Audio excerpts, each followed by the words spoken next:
मक्का में एक अजीब खबर आग की तरह फैलती है, और वो खबर होती है कि वो आ रहा है। लेकिन वो है कौन, और आखिर वो मक्का क्यों आ रहा है? इसको समझने के लिए हमें थोड़ा पीछे जाना होगा, लगभग 45 साल पीछे। उस जमाने में दुनिया सिर्फ कबीलों तक रुकी हुई नहीं थी। उस जमाने में दुनिया के चारों तरफ बहुत बड़ी सल्तनतें खड़ी थी।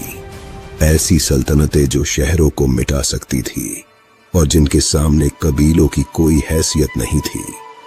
इन सल्तनतों के बीच अरब का इलाका एक ऐसी जमीन था जहां हर बड़ी सल्तनत की नजर टिकी हुई थी। अरब के वेस्ट की तरफ एक बड़ी सल्तनत मौजूद थी, रोमन एम्पायर। ये सल्तनत सिर्फ फौज की वजह से नहीं, बल्कि कानून, शहरों और मजबूत निजाम की वजह से जानी जाती थी। वहां ज्यादातर लोग ईसाई धर्म से जुड़े हुए थे। वहां चर्च मौजूद थे और बादशाह अपने आप को धर्म की हिफाजत का जिम्मेदार समझता था। उनके शहर पक्की सड़कों, बुलंद इमारतों और सख्त कानून से चलते थे। रोमन लोग अपने आप को दुनिया का रहनुमा समझते थे, और जो उनके कानून के नीचे नहीं होता, या तो उसे दबा दिया जाता था या उसका किस्सा खत्म कर दिया जाता था। अरब के ईस्ट की तरफ एक और बड़ी सल्तनत मौजूद थी, पर्शियन एम्पायर। ये सल्तनत सख्ती और ताकत के लिए जानी जाती थी। पर्शियन एम्पायर में अक्सर लोग आग की पूजा करते थे। उनके महलों और मंदिरों में हजारों सालों से आग जल रही थी, जिसे बुझने नहीं दिया जाता था। इस आग को पाक समझा जाता था। यहां बादशाहत खानदान में चलती थी और बादशाह को खुदा का साया माना जाता था। पर्शियन लोग अपनी सल्तनत और ताकत पर बहुत ज्यादा भरोसा रखते थे, और उनके लिए जंग सिर्फ लड़ाई नहीं, बल्कि दबदबा दिखाने का जरिया थी। लेकिन एक मयान में दो तलवारें नहीं रह सकती, इसलिए रोमन और पर्शियन एम्पायर हमेशा आपस में टकराती रही।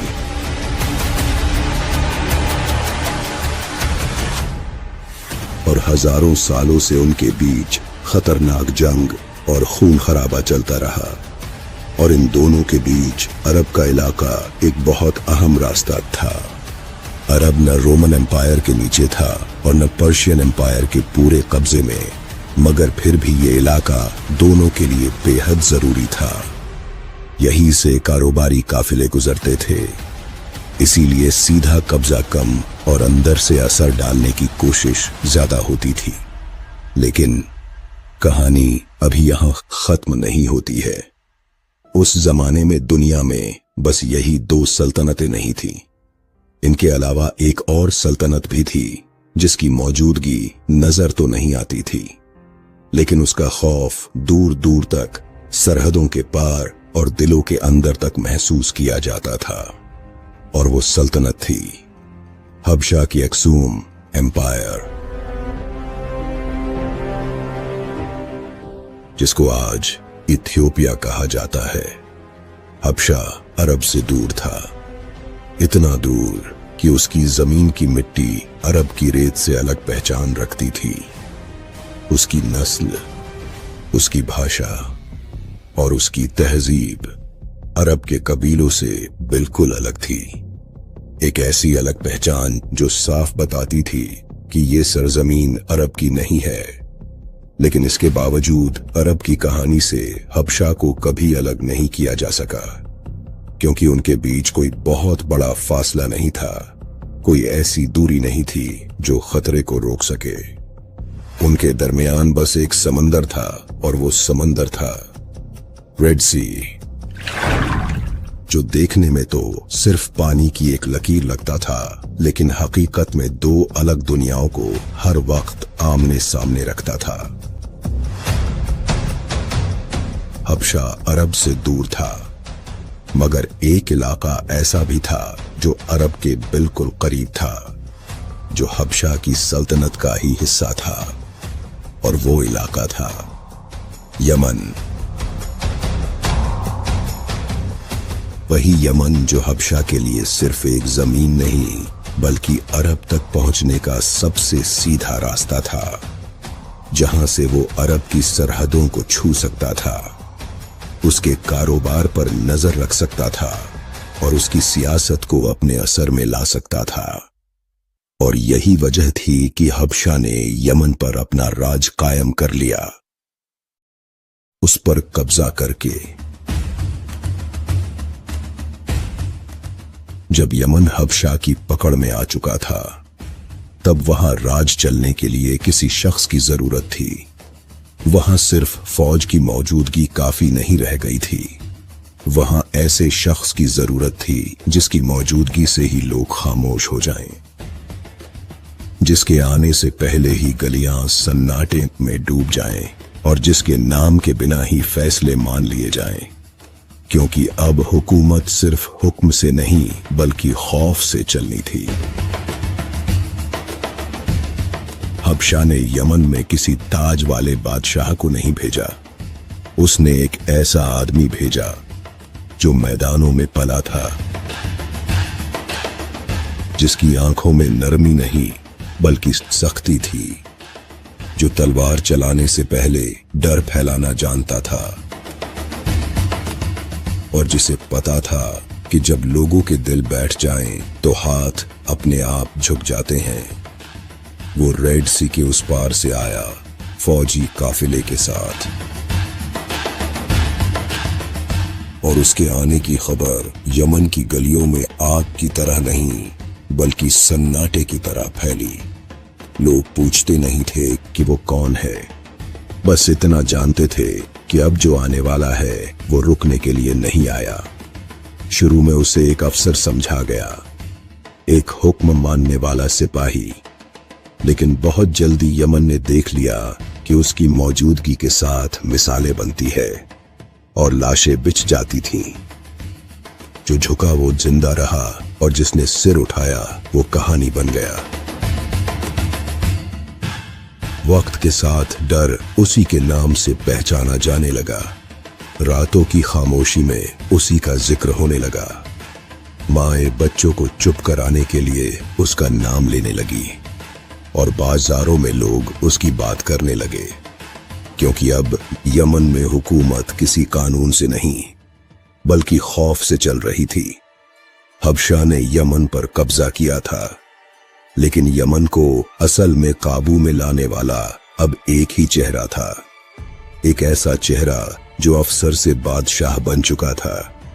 और जब आखिरकार उसका नाम जुबानों पर आया तो लोगों ने समझ लिया कि अब डर का एक नाम है, और वो नाम है अब्राहा।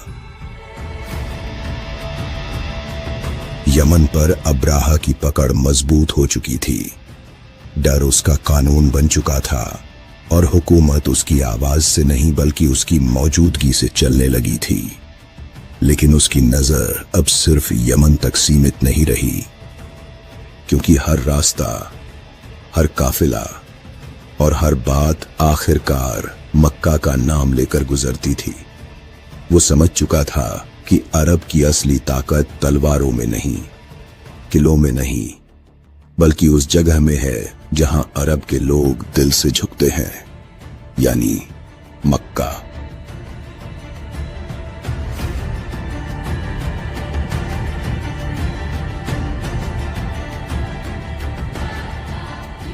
यही बात उसे अंदर ही अंदर जलाती थी, क्योंकि वो चाहता था कि लोग मक्का की तरफ न जाएं, बल्कि यमन की तरफ आए, उसके शहर आबाद हों, उसके रास्तों पर भीड़ हो और उसकी बनाई हुई जगहों को वही इज्जत मिले जो सदियों से मक्का को मिलती आ रही थी।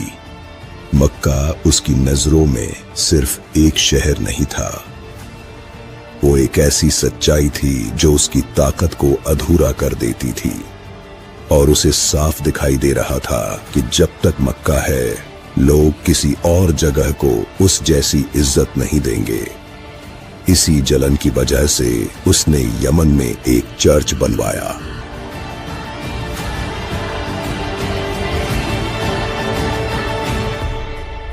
कोई आम चर्च नहीं, बल्कि ऐसी जगह जिसे देखकर ही आदमी पर रौब पड़े।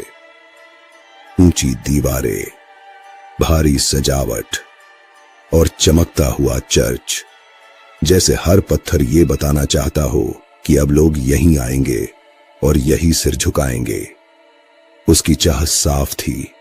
वो चाहता था कि अरब के लोग मक्का का रुख छोड़ दे, काफिले काबा की तरफ न जाएं और लोगों का झुकाव इस चर्च की तरफ हो जाए, ताकि जो इज्जत सदियों से मक्का को मिलती आई है वो अब यमन को मिलने लगे। उसने सोचा कि ऊंची इमारतें लोगों के दिल बदल देंगी, कि दिखावा यकीन से बड़ा हो जाएगा। लेकिन उसे ये समझ नहीं आई कि इबादत पत्थरों से नहीं चलती और दिल जबरदस्ती नहीं झुकते।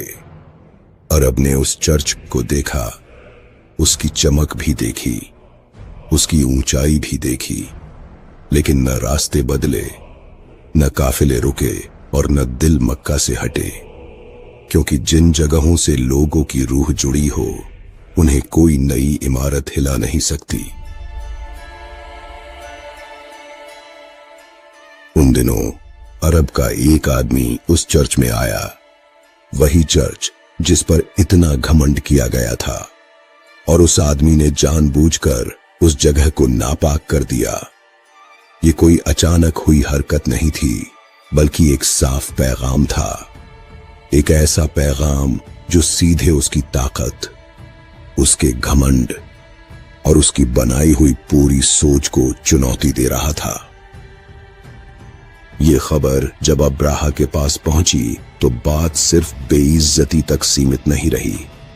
ये उसकी इज्जत पर, उसकी हुकूमत पर और उसके नाम पर सीधी चोट थी। और उसी पल उसके अंदर जमा हुआ सारा गुस्सा एक साथ उबल पड़ा।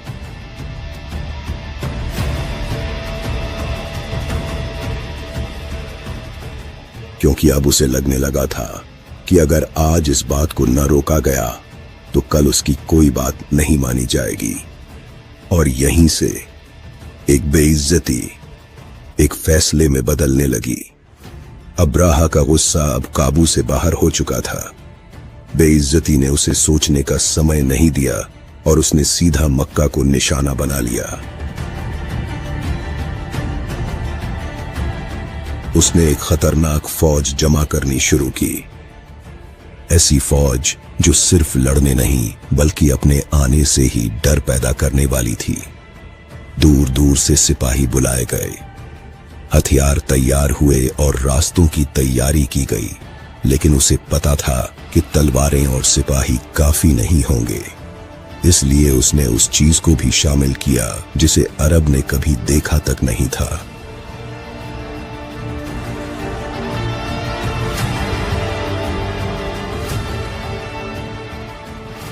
ताकि हाथियों के साथ मक्का को कुचल दिया जाए। फौज चल पड़ी।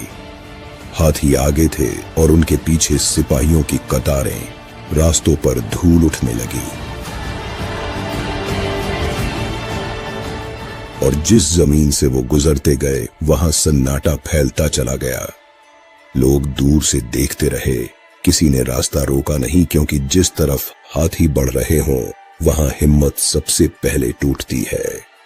जब खबरें मक्का पहुंची तो पूरे शहर में ये बात फैल गई कि वो आ रहा है। लोग कहने लगे कि यमन से एक ऐसी फौज चली है जैसी अरब ने पहले कभी नहीं देखी। हाथी जिनकी चाल से जमीन कांपती है और सिपाही जिनकी आंखों में रहम नहीं। और ये बात फैलते ही मक्का के लोगों के दिलों में खौफ उतरने लगा। जैसे जैसे फौज करीब आती गई वैसे वैसे वक्त सिमटता चला गया। हाथियों की आहट दूर से सुनाई देने लगी और मक्का समझ गया कि अब कहानी अपने आखिरी मोड़ की तरफ बढ़ रही है। हर जुबान पर बस एक ही बात थी, कि वो आ रहा है, लेकिन इसी डर के बीच एक शख्स ऐसा भी था जिसकी चाल में घबराहट नहीं थी, जिसकी आंखों में डर नहीं बल्कि यकीन था। वो थे अब्दुल मुत्तलिब। जब लोग अपने घरों और अपने सामान की फिक्र में डूबे हुए थे, वो सीधे काबा की तरफ बढ़े। अब्दुल मुत्तलिब ने काबा के दरवाजे को दोनों हाथों से थाम लिया। उंगलियां लकड़ी में धंस गईं। जिस्म कांप रहा था लेकिन हौसला नहीं। आंखें नम थीं मगर आवाज में कोई कमजोरी नहीं थी। उन्होंने आसमान की तरफ नजर उठाई, सांस गहरी ली और ऐसे लफ्ज कहे जो किसी किताब से नहीं बल्कि दिल की गहराई से निकले। उन्होंने कहा, ऐ मेरे रब, इस घर का भी एक मालिक है और आज उसका एक बंदा उसके दरवाजे से लिपट कर खड़ा है। हमारे पास न ताकत है, न कोई फौज, न कोई चाल, लेकिन ये तेरा घर है और अपने घर की हिफाजत तू खुद बेहतर जानता है। उसी समय अब्राहा की फौज मक्का के बहुत करीब पहुंच चुकी थी। हाथियों की आहट अब साफ सुनाई देने लगी थी और सिपाहियों की हलचल आसपास के इलाकों में फैल चुकी थी और अब्राहा की फौज ने मक्का को हर तरफ से घेर लिया। साथ ही एक पैगाम मक्का भेजा गया और वो पैगाम था कि मक्का खाली कर दिया जाए वरना काबा के साथ साथ सब कुछ तबाह कर दिया जाएगा। फौज ने पास के इलाकों पर कब्जा करना शुरू कर दिया और उसी कब्जे में कुछ ऊंट भी पकड़ लिए गए।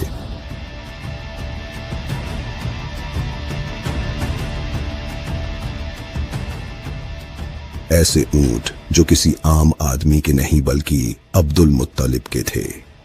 इसी अफरा तफरी के बीच कोई दौड़ता हुआ अब्दुल मुत्तलिब के पास आया। उसने झुककर कहा कि आपके ऊंट जो वादियों में थे अब्राहा की फौज ने पकड़ लिए हैं। ये सुनते ही आसपास खड़े लोग सन्न रह गए, क्योंकि सब समझ गए कि ये सिर्फ ऊंटों की बात नहीं है बल्कि मक्का के सबसे बड़े सरदार को खुली चुनौती है। लेकिन अब्दुल मुत्तलिब के चेहरे पर कोई घबराहट नहीं आई। उनकी आंखों में वही ठहराव था जैसे हालात जितने भी सख्त हो। अब्दुल मुत्तालिब मक्का से निकले और सीधे उस रास्ते पर चल पड़े जो अब्राहा के कैंप की तरफ जाता था। रास्ते में सिपाहियों की कतारें थीं, हथियारों की चमक थी और हाथियों की भारी मौजूदगी। लेकिन अब्दुल मुत्तलिब की चाल न तेज हुई न रुकी। जब वो कैंप के करीब पहुंचे तो पहरेदार ठिठक गए। उम्र और रुतबे का ऐसा असर था कि रास्ता अपने आप खुलता चला गया और देखते ही देखते वो उस जगह खड़े थे जहां अरब का डर बैठा हुआ था। जब अब्दुल मुत्तलिब अब्राहा के कैंप में पहुंचे तो माहौल एक पल के लिए ठहर गया। हथियारों और हाथियों के बीच खड़ा वो बनु हाशिम का सरदार बिना किसी डर के आगे बढ़ा और उसकी मौजूदगी ने बैठे हुए सरदार को भी खड़ा होने पर मजबूर कर दिया।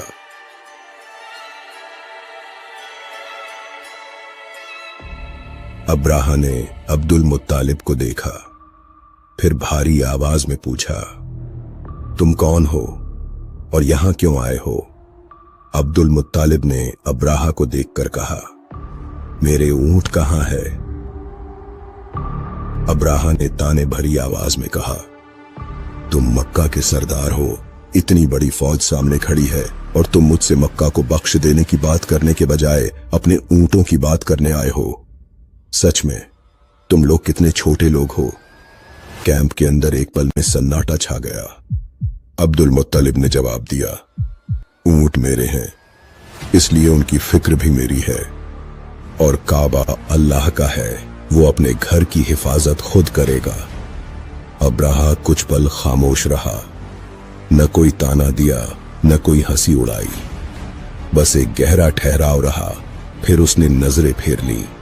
उसने ऊंट लौटाने का हुक्म दिया। अब्दुल मुत्तलिब कैंप से बाहर निकले। ऊंट वापस मिले और बिना किसी शोर के मक्का लौट आए। शहर में पहुंचते ही उन्होंने लोगों से साफ कहा कि अब यहां रुकने का वक्त नहीं है, अपने घर छोड़ दो, पहाड़ों की तरफ निकल जाओ, क्योंकि जो होने वाला है वो इंसानों के बस में नहीं रहा। मक्का के लोगों ने शहर खाली कर दिया। सुबह होते ही अब्राहा अपने कैंप से बाहर निकला। चेहरे पर गुस्सा साफ था। उसने फौज की तरफ देखकर हुक्म दिया कि अब रुकने का वक्त खत्म हो चुका है। हाथियों को आगे किया जाए और कदम सीधे काबा की तरफ बढ़ाए जाएं, क्योंकि आज वो इस घर पर हमला करेगा और अपने गुस्से को ताकत में बदलकर दिखा देगा। हुक्म मिलते ही हलचल तेज हो गई। सिपाही अपनी जगहों पर आ गए। हाथियों को तैयार किया गया और पूरी फौज ने मक्का की तरफ रुख कर लिया, जैसे अब कोई रोक नहीं है और जो सामने है उसे कुचल देना ही आखिरी फैसला है। फौज चली और कुछ ही देर में वो काबा के करीब पहुंच गई। हाथियों की कतारें आगे रुक गईं और पीछे सिपाही अपनी जगह थामे खड़े थे। उसी मैदान में अब्राहा आगे बढ़कर रुक गया और उसकी नजर सीधे सामने खड़े काबा पर जम गई। और इस तरह अब्राहा और काबा आमने सामने खड़े थे। अब्राहा ने हुक्म दिया कि हाथियों को आगे बढ़ाया जाए, लेकिन उसी लम्हे सब थम गया। हाथी रुक गए और एक कदम भी आगे नहीं बढ़ रहे थे, चाहे जितनी कोशिश की गई। जैसे ही उनका रुख काबा की तरफ किया जाता, वो वही ठहर जाते और आगे बढ़ने से साफ इनकार कर देते। सिपाहियों ने आवाजें दी, दुर्रे मारे, जोर लगाया और बार बार कोशिश की, लेकिन हाथी ना आगे बढ़े न हिले। उसी समय सिपाहियों की नजर आसमान की तरफ उठ गई। सिपाहियों ने देखा, आसमान पर अचानक परिंदों की फौज नजर आने लगी। छोटे छोटे परिंदे जिनका अबाबील अबाबील था, जो ऊंचाई से नीचे की तरफ बढ़ रहे थे। हर एक की चोंच और पंजों में पत्थर थे। और फिर देखते ही देखते वो अब्राहा की फौज के ऊपर छा गए। जो सिपाही अभी तक ताकत दिखा रहे थे, अब भागने लगे। घबराहट फैल गई, हौसला टूट गया और हर तरफ अफरा तफरी मच गई, क्योंकि जहां वो पत्थर गिरते थे वहां से गोश्त बाहर आ जाता। अब्राहा भी इस हमले से नहीं बच सका। जिस आग और घमंड के साथ वो काबा को कुचलने आया था, उसी अंजाम ने उसे रास्ते में ही तोड़ दिया। अब्राहा की फौज का नामो निशान मिट गया। ताकत और घमंड दोनों खत्म हो गए और जो लोग पीछे छूटे, उन्हें उस समय के कानून के मुताबिक गुलाम बना लिया गया।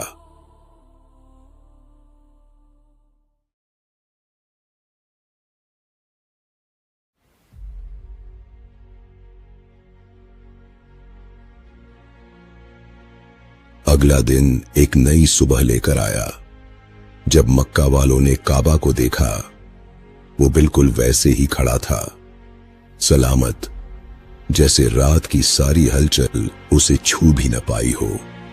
और ये देखकर लोगों के दिलों में डर की जगह सुकून और यकीन आ गया कि इस घर की हिफाजत किसी इंसान ने नहीं, बल्कि काबा के खुद मालिक ने की थी। इस वाकया के बाद मक्का धीरे धीरे अपनी पुरानी जिंदगी में वापस लौट आया। लोग फिर से उन्हीं कामों में लग गए, शराब, जुआ, बेटियों को जिंदा दफन करना और बुत परस्ती, जैसे सब कुछ पहले जैसा ही चल रहा हो। और रात की उस हैरत ने दिलों पर कोई गहरा असर छोड़ा ही न हो। मगर कुछ ही दिनों बाद एक सुबह आती है, एक ऐसी सुबह जो कोई आम सुबह नहीं थी।